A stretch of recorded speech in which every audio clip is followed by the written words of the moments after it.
South Korea has established a formal diplomatic relations with Syria, the last remaining UN member state apart from North Korea that did not have formal ties with Seoul. Our foreign affairs correspondent Bae Eun-ji reports.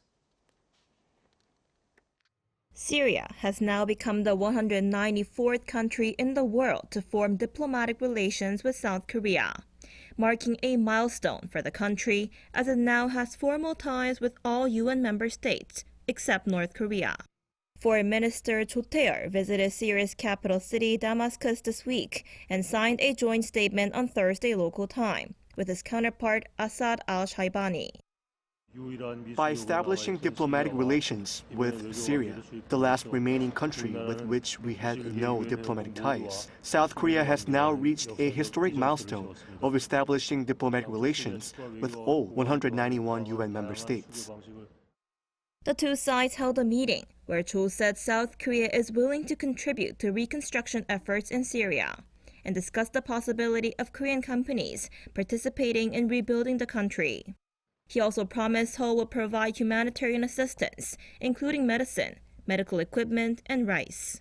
During his visit, Cho also met the country's interim president, Ahmed al-Shara, and said taking a firm stance against extremism and eliminating chemical weapons will help create an environment conducive to the country's development.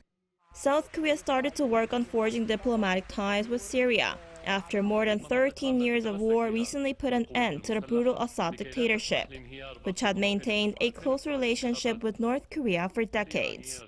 The Assad family regime, which ruled the country for more than 50 years, collapsed in December during a major offensive by opposition forces.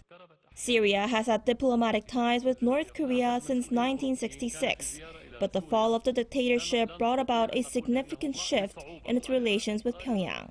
Now that South Korea has forged ties with nations that have been close allies of the North, including Cuba last year, this latest diplomatic development is expected to further isolate Pyongyang on the global stage. Bae Eun-ji, Arirang News.